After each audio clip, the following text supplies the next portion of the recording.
Mauvaise nouvelle pour l'Opel Frontera électrique. 2000 € supplémentaires, va falloir sortir.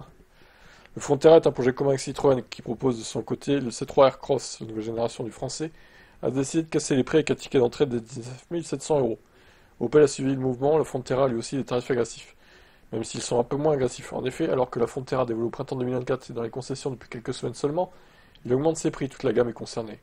Avec le bloc de 113 minables chevaux, et la batterie de 44 pauvres kWh, qui a une autonomie de 305 km, l'ULTP, le prix de la variante édition prend carrément 2000 euros, passant de 29 à 31 000 euros.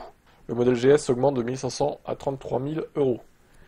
L'écart se creuse ainsi avec le C3 Aircross qui a les mêmes bases techniques. La Citroën commence toujours à 27 400 euros, avec une variante U à l'équipement moins généreux, mais la plus, au look plus soigné et avec l'écran tactile 10 pouces est à 29 500 euros. Opel se rattrape toutefois avec une promo. On se demande presque si la hausse des prix n'est pas arrivée pour donner une marge de négociation, le client souhaitant toujours une ristourne. Dans le configurateur, la Frontera Electric Edition est ainsi affichée à 28 650 euros, soit un rabais de 2350 euros. Elle a toujours le bonus écologique. Ouais, heureusement qu'il est là le bonus quand même, pour faire baisser un peu le prix. Pour moi, je maintiens que 44 kWh déjà tu fais difficilement 300 km, c'est plutôt 280 à mon avis. C'est à peu près comme la Leaf 2 à l'époque.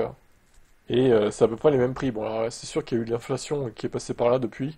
Je veux bien vous l'accorder, mais bon. Ça fait chier de se dire qu'au final, les prix n'ont pas baissé vraiment, depuis la Leaf 2 à 40 kWh. À cause de l'inflation notamment, mais pas que. Donc, je trouve que c'est pas si bien placé que ça. Il faudrait que ce soit sous la barre symbolique des 25 000 euros.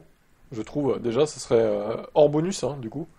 Ce serait déjà pas mal, mais là, on en est loin, quand même. Donc, bof. Bof, bof. Après, c'est pas que Stellantis, c'est les autres marques aussi, du coup. Ça a du mal à baisser les VE quand même. Ouais, ciao.